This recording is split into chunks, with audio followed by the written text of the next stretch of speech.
तो दिन के ऊपरी स्तरों पर निफ्टी कामकाज करते हुए करीब करीब 84 अंकों का उछाल है। निफ्टी में सेंसेक्स 48 अंकों पर आ चुका है। 50-51 अंकों का उछाल आपको निफ्टी बैंक में दिखाई पड़ेगा। मिड कैप इंडेक्स भी डे हाई पर है, 52,000 के ऊपर अब कंफर्टेबली ट्रेड करते हुए 52,034 का मौजूदा स्तर देखने को मिल रहा है और डे हाई पर ही एग्जैक्टली मिड कैप इंडेक्स कामकाज कर रहा है। स्मॉल कैप इंडेक्स में रिकवरी है, लेकिन 17,000 के ऊपर का इंट्राडे हाई है। 16,968 के आसपास अभी स्मॉल कैप इंडेक्स कामकाज कर रहा है। एडवांस में 1008 शेयर अब एडवांसेस में आ चुके हैं। 1390 शेयर डिक्लाइंस में। एनएससी में, बीएससी में 1735 शेयर एडवांसेस में, करीब करीब 2300 शेयरों में बिकवाली है। एफएनडो साइड पे एक अच्छी स्ट्रेंथ है, 113 शेयर तेजी में, 85 शेयरों में बिकवाली। और निफ्टी बैंक के 8 शेयर खरीदारी में कामकाज कर रहे हैं, 4 शेयरों में बिकवाली देखने को मिल रही है। अरुण कुमार मंत्री हमारे साथ, मंत्री फिनमार्ट के मौजूद हैं बाजार पर बातचीत करने के लिए। अरुण जी नमस्कार, स्वागत है कार्यक्रम में। पहले तो मार्केट्स पे आपका एक व्यू चाहूंगा, क्योंकि आज लोअर लेवल से एक अच्छी रिकवरी है। इंडेक्स में तो अच्छी स्ट्रेंथ है, निफ्टी बैंक थोड़ा बहुत सपोर्ट कर रहा है, लेकिन ब्रॉडर मार्केट से स्मॉल कैप में रिकवरी और मिड कैप डे हाई पर। आप कैसे रीड कर रहे हो मार्केट्स को? Good afternoon Sumit ji again आपने जैसा कि आपने कहा क्लियरली मार्केट में एक अच्छा सेंटीमेंट बना हुआ है। स्पेसिफिकली अगर मिड कैप स्मॉल कैप की बात करें, चूंकि आज गैप डाउन ओपन हुआ वो एक्सपेक्टेड नहीं था, पर वहां से स्मार्ट रिकवरी नजर आ रही है। रादर देन निफ्टी मुझे लग रहा है ब्रॉडर मार्केट्स में काफी अच्छी खरीदारी है। अगर आप पीएसयू बैंक्स देखें, इवन पीएसयू स्टॉक्स देखें, चाहे वो ऑयल एंड गैस पे से रहे या रेलवे से रहे, सभी स्टॉक्स में अच्छा मोमेंटम देखने को मिल रहा है। और जहां तक स्पेसिफिकली निफ्टी की बात है, शॉर्ट कवरिंग नजर आ रही है। 22,500 22,600 के कॉल राइटर्स अब पूरी तरह फंस चुके हैं, तो हो सकता है वही मार्केट को अब ऊपर लेके जाता हुआ नजर आए। तो क्लियरली मुझे लग रहा है मार्केट ऑल टाइम हाईज की तरफ जाने के लिए तैयार है। 22,800 22,850 ये नेक्स्ट टारगेट पोजिशनली होने चाहिए इस वीक के लिए। तो मुझे लग रहा है buy on dips best strategy रहेगी। 22,450 का स्टॉप लॉस लाके बाय करें। 22,700 22,800 ये दो टारगेट्स मुझे लग रहा है पोजिशनली निफ्टी में आने चाहिए। तो 22,450 जो अभी थोड़े पहले चंदन भी कह रहे थे, आप स्टॉप के तौर पे लेंगे, और 22,700 22,800 नए टारगेट्स आपके लिए निफ्टी में आते हुए दिखाई पड़ेंगे। अरुण जी, निफ्टी बैंक क्योंकि आज वहाँ से सपोर्ट थोड़ा लेट आया है, लेकिन अब आ चुका है, एटलीस्ट 45 अंकों का कॉन्ट्रीब्यूशन वहाँ से भी आ रहा है। सो निफ्टी बैंक को आप कैसे रीड कर रहे हो? Sumit ji definitely Nifty bank एक लगाड़ रहा है, पर मुझे लग रहा है कल की एक्सपायरी होने के बाद निफ्टी बैंक में भी एक बड़ा उछाल आपको आता हुआ नजर आएगा। पोजिशनली मुझे लग रहा है 49,000 के पार आपको बैंक निफ्टी भी जाना चाहिए। तो मुझे लग रहा है थोड़ा 1 से 2 दिन पॉज हो सकता है, पर 49,000 की तरफ बैंक निफ्टी भी बढ़ रहा है। बाई कहाँ पे करना है? 48,100 के आसपास थोड़ा डिप मिलता है तो बाई करें। 47,900 का स्टॉप लॉस लगाए, तो ऑलमोस्ट 1:5 का रिस्क रिवॉर्ड है। तो मुझे लग रहा है बैंक निफ्टी भी बाई करना चाहिए। 48,800 49,000 के पोजिशन टारगेट। 48,800 49,000 के पोजीशनल टारगेट्स के लिए आप निफ्टी बैंक को लॉन्ग रखेंगे, और कल की एक्सपायरी के बाद थोड़ा ज़्यादा कंफर्ट यहाँ पे आता हुआ अरुण को दिखाई पड़ेगा। अरुण, अब इंडिविजुअल स्टॉक्स कहाँ पर आप लॉन्ग हो, कौन कौन से स्टॉक्स इन पर आपकी नज़र है? लेकिन 2 से 3 सेक्टर अच्छे हैं। एक तो फार्मा में मुझे लग रहा है अच्छा मोमेंटम है। सेकंड पीएसयू में से वैसे भी अच्छा मोमेंटम नजर आ रहा है। तो फार्मा में मुझे लग रहा है सिप्ला में एक स्लोपिंग ट्रेंड लाइन का ब्रेकआउट हुआ है, तो सिप्ला को बाय करने की सलाह रहेगी। 1399 का स्टॉप लॉस लगा के बाय करें। ऊपर में 1478 ये टारगेट्स मुझे लग रहा है 1 से 2 दिन में आने चाहिए। सेकंड स्टॉक अगेन थोड़ा आप कह सकते हैं थोड़ा डिफरेंट सेक्टर से। इंश्योरेंस में मुझे लग रहा है अच्छा मोमेंटम नजर आ रहा है, तो एलआईसी में बाई करने की सलाह है। 1006 1007 के आसपास चल रहा है, तो इसको बाई करने की सलाह है। 990 का स्टॉप लॉस लगाएं। 1062 तक मुझे लग रहा है ये स्टॉक भी जाना चाहिए। तो पीएसयू बास्केट से एलआईसी 1062 के टारगेट्स के लिए आप लॉन्ग जाएंगे, डे हाई के आसपास कामकाज कर रहा है। और फार्मा स्पेस से सिप्ला 1478 के टारगेट्स के लिए आप लॉन्ग साइड पे जाएंगे। 1399 का एक स्टॉप लॉस यहाँ पर मेंटेन करके चल सकते हैं, जो आपको राय अरुण जी दे रहे हैं। तो दोनों ही स्टॉक्स में एक अच्छा मोमेंटम फिलहाल बना हुआ है। आगे बढ़ते हैं और अब मिड कैप में कुछ स्टॉक्स के ऊपर नजर डालेंगे कि मिड कैप में एक बढ़िया रिकवरी आ रही है, और दिन के ऊपरी स्तरों पर मिड कैप इंडेक्स अब सो फार कामकाज करते हुए दिखाई पड़ रहे हैं। तो पहले कुछ मिड कैप स्टॉक्स जहाँ पर एक अच्छा अपमूव मार्केट्स देख रहा है, उनमें से कुछ स्टॉक्स की बात करें तो आज रेलवे बढ़िया रफ्तार के साथ ट्रेड कर रहा है। रेलवे शेयरों में एक अच्छी खरीदारी देखने को मिल रही है। आरवीएनएल जो कि 338 339 के जोन्स में ट्रेड कर रहा है।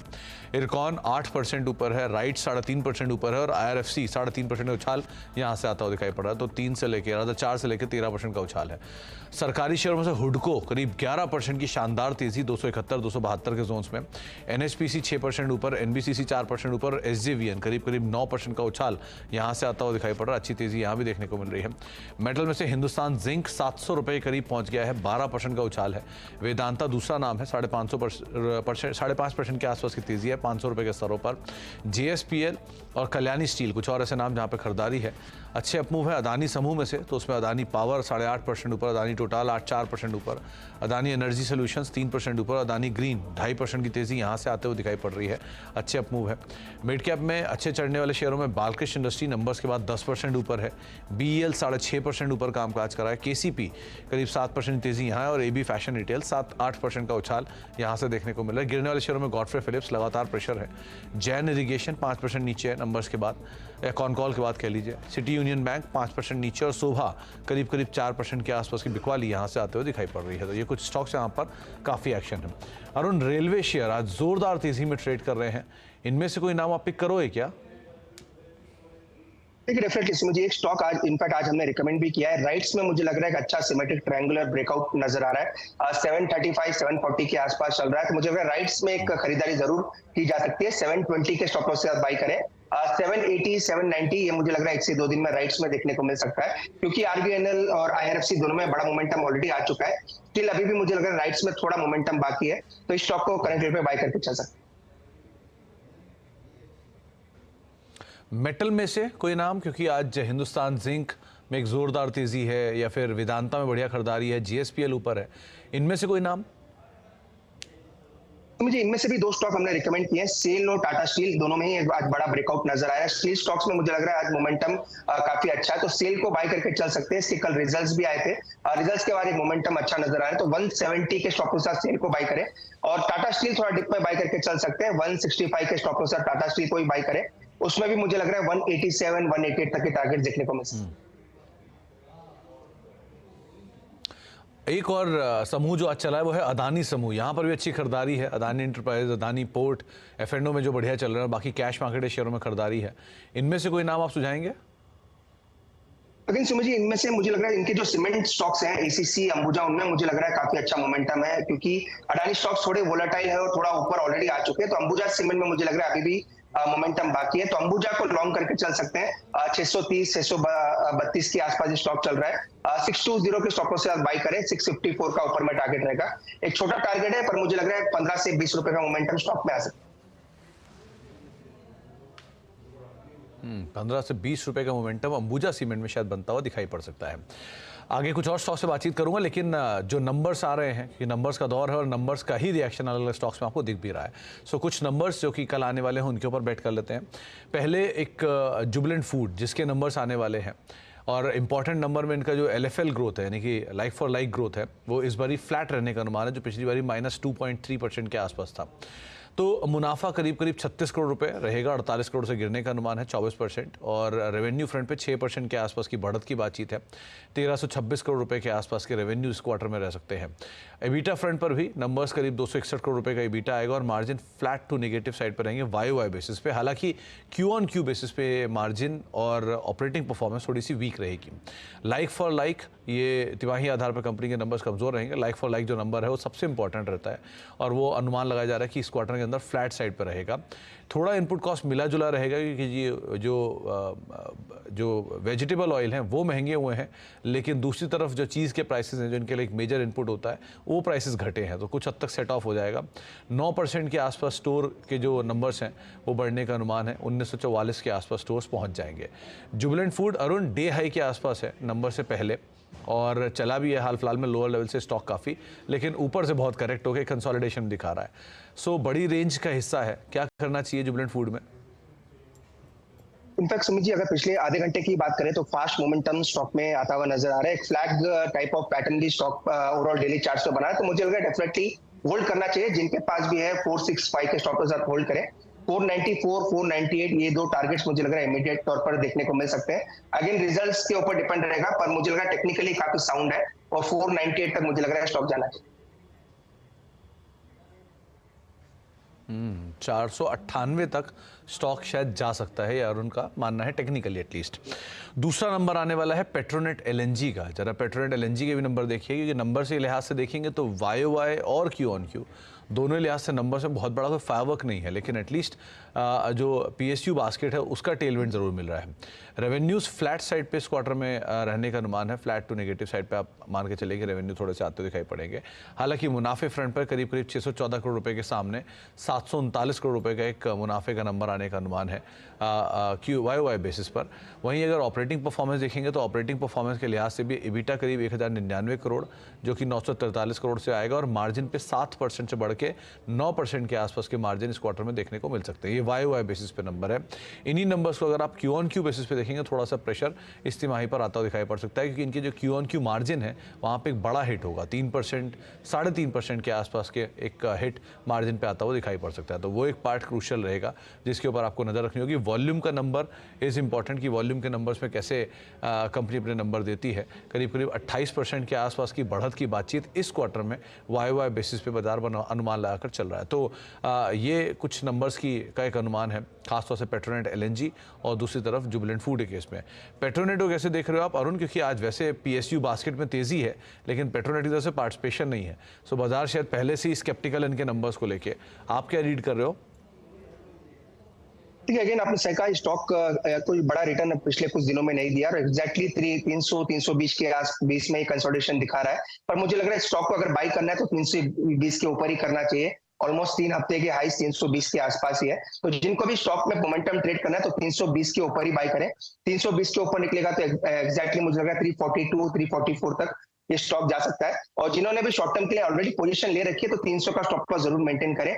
अगर ये स्टॉक 300 के नीचे चला जाता है तो हो सकता है ब्रेकडाउन देखने को मिल सकता है, तो 300 के स्टॉप लॉस होल्ड करें। फर्स्ट टारगेट 320 के ऊपर निकलेगा तो 344 तक स्टॉक जा सकता है। 320 अगर उसको वो निकल जाता है तो 344 तक के लेवल्स बनेंगे, लेकिन पहले 320 पार होने दिए, वो इंपॉर्टेंट है। नंबर्स का इंतजार रहेगा। तो ये दो नंबर जो कि आने वाले हैं कल के सत्र के लिए। एक ब्रेक का वक्त हो गया, ब्रेक के बाद लौटेंगे। अरुण हमारे साथ मौजूद है, उनसे हम आगे बातचीत जारी रखेंगे। साथ ही साथ डिफेंस स्पेस में आज काफ़ी बज है, काफ़ी ब्रोकरेज हाउसेस के नोट्स आए हैं, उनके ऊपर ही बातचीत करेंगे छोटे से ब्रेक के उस तरफ।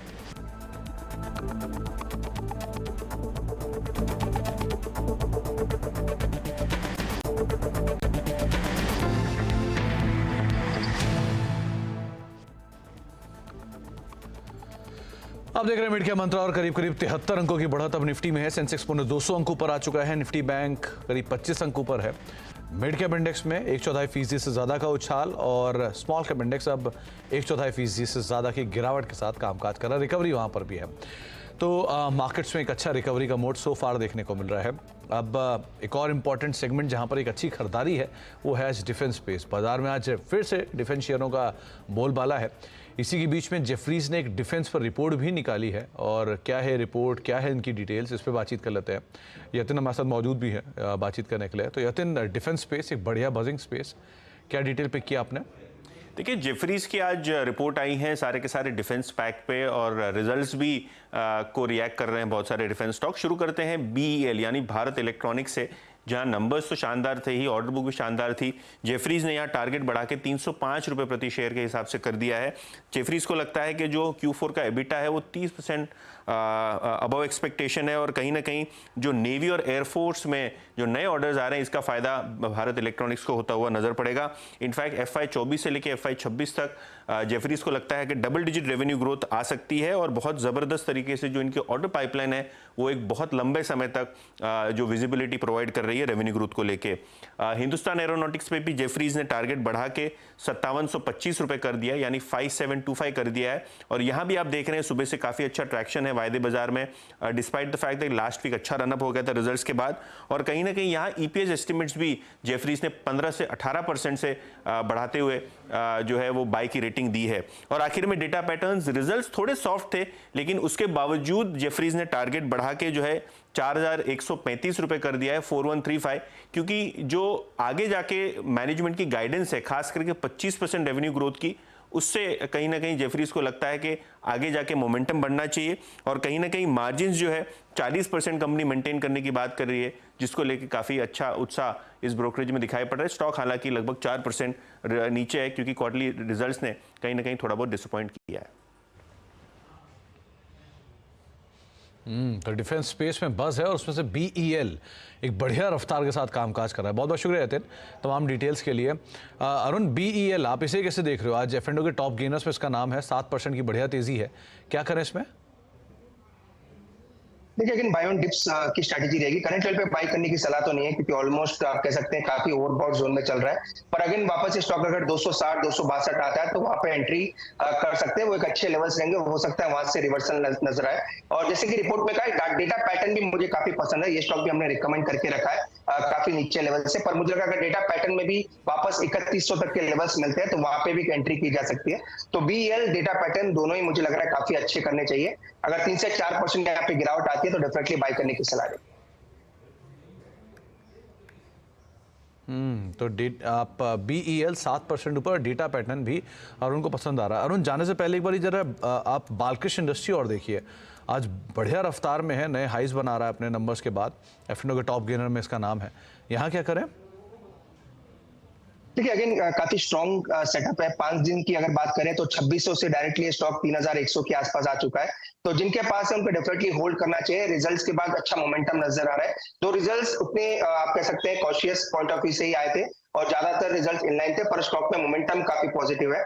नई खरीदारी की राय अगेन नहीं है सुमित जी, क्योंकि ऑलमोस्ट 10% ऊपर है, रिस्क रिवॉर्ड फेवरेबल नहीं है। तो जिनके पास है होल्ड करें। 3140 3180 ऊपर में टारगेट रहेंगे। ट्रेलिंग स्टॉप लॉस जरूर लगाएं 2980 के नीचे जाता है तो जो भी ट्रेडिंग पोजीशन है उसको एक बार प्रॉफिट बुक करके निकालें। तो आपको बालकृष्ण इंडस्ट्री पर राय दी गई है, एक बढ़िया तेजी आज देखने को मिल रही है। नंबर्स के बाद 10% ऊपर स्टॉक ट्रेड कर रहा है। अरुण, बहुत बहुत शुक्रिया हमारे साथ मौजूद रहने के लिए, बाजार पर बातचीत करने के लिए, सभी शेयरों पर अपनी राय रणनीति हमसे शेयर करने के लिए। एक ब्रेक का वक्त है, लेकिन उससे पहले 2 अपडेट और। एक पहले तो खिलाड़ी नंबर 1 का अपडेट। पहले हफ्ते का पहला दिन है आज जबकि ये मुकाबला हो रहा है। इस हफ्ते में एंजल 1 के समित चौहान है, LKP के रूपक डे हैं और SSG फाइनेंशियल के विरल छेड़ा है। तो समित की तरफ से हुडको में बाय कॉल थी, टारगेट्स अचीव हुए, एक शानदार कॉल जहां पर टारगेट्स अचीव हुए। अच्छी तेज़ी हुडको में देखने को मिल रही है। इसके अलावा जो रिटर्न्स हैं तीनों खिलाड़ियों का, वो भी आपकी स्क्रीन पर आता हुआ दिखाई पड़ेगा। पहले ही सत्र में किस तरह का रिटर्न है।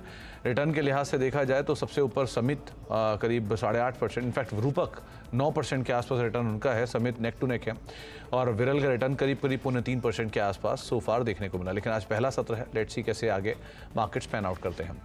मिड कैप मंत्रा को यहीं से समेटेंगे। अगला शो जो है वो है नो योर कंपनी, और आज नो योर कंपनी में हम बातचीत करेंगे सिग्नेचर ग्लोबल इंडिया के founder and chairman Pradeep Agarwal sir से, खास तौर से जो नई गुड़गांव में ज़मीन खरीदी गई है उसके बारे में, और उसके अलावा जो कंपनी एक्सपेंशन प्लान हैं गुड़गांव के अलावा मार्केट्स में, NCR मार्केट्स में, उसको लेकर बातचीत होगी। छोटे से ब्रेक के उस तरफ। फिलहाल इतना ही, नमस्कार।